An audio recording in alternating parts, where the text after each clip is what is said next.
Sometimes I'm asked about my life story, so I'm going to tell it. This might even be a several-part series. I don't know how long it's going to take me to tell this story. But I was born in 1952, which makes me a dragon, according to Chinese astrology. My young years were not very remarkable. I started out as a slow student and learned to read very late in life, like 10 years old. And then, of course, after my first book, I never stopped reading until I started writing. Then I stopped reading as much as I used to. In my teens and early 20s, I come from an arrogant family, so I was a pretty arrogant young man, thinking I knew a lot more than I did. But again, nothing remarkable until about 28 years old. I finally stumbled on spirituality at the same time I was finishing studying psychology at university. And when I discovered that, it was through actually a very small book called Bible Psychology. And what hooked me was a statement, "Seek first the kingdom of heaven, and everything will be given to you. And then even greater things you'll do in life." And these became my watchwords. This is what I dived into spiritual path. Started reading spiritual books like crazy. I mean, one after another after another. I used to go to Weizmann's in New York City, which was the largest esoteric bookstore in the world. And I'd go in every week and come home with a pile of books. And eventually I found the books of Dr. Christopher Hill's. I think the first one I saw was was Rise of the Phoenix, and then Nuclear Evolution, and eventually Creative Conflict, and a long list of books. And when I started reading Christopher's books, it was just a revelation. It was something totally different than everything else I was reading. And eventually, within about 6 months, I went out to the University of the Trees in California. I was raised in New York on Long Island. And I went out to his community. And the first thing Christopher said to me, he said, looked at me and said, "Your aura is fuchsia," which is 50% blue and 50% red. And he said that was an indication of a person who wants to bring heaven to earth. And a few months later, or sometime in the very beginning, somebody turned to me and said, "You have a big heart." And I turned around and looked what he was talking about. I didn't really understand. It took me a few years of studying and meditation to really begin to understand what that person meant, what the heart really was.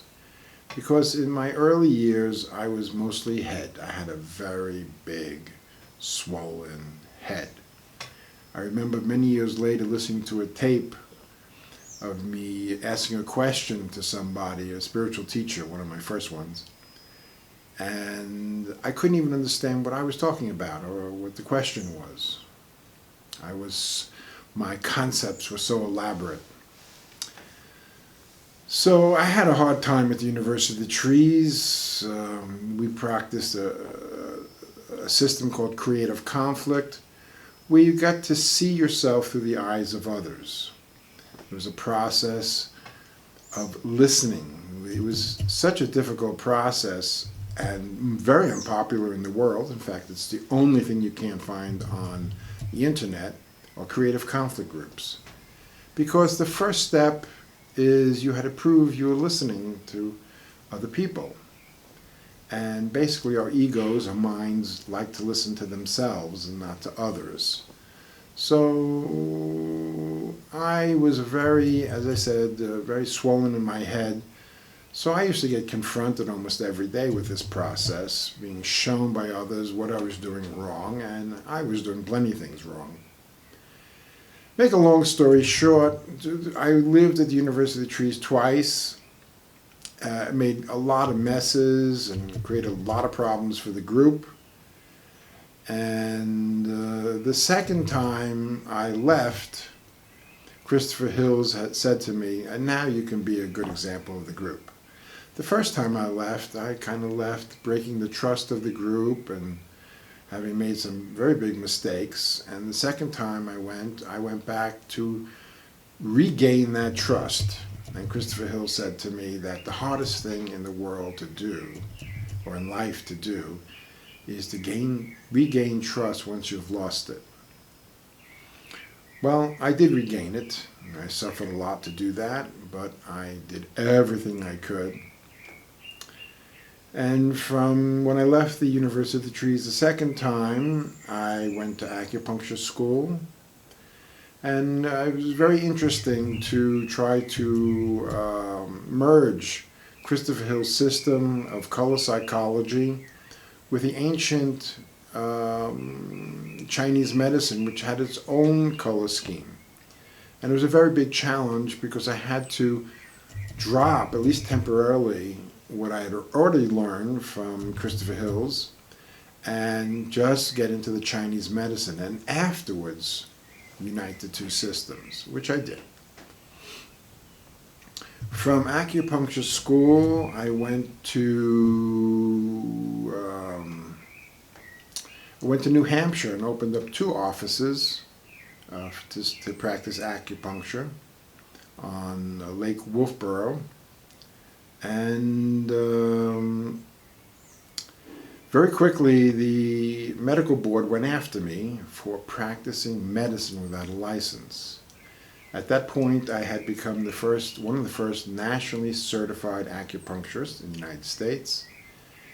But in New Hampshire, there were no laws governing acupuncture, and then I found out on the books, medical board's books, they defined acupuncture as a practice of medicine. And I fought them in the Senate, and didn't win, didn't lose, but by not winning, I was forced out of the state. And that was a big shock to me. And I retreated away from the practice of acupuncture and started getting back into my work with Christopher Hills, which led me to develop as a therapist. I consider myself a communication psychologist, and I've written a chapter on the psychology of listening. And I would also consider myself a color psychologist,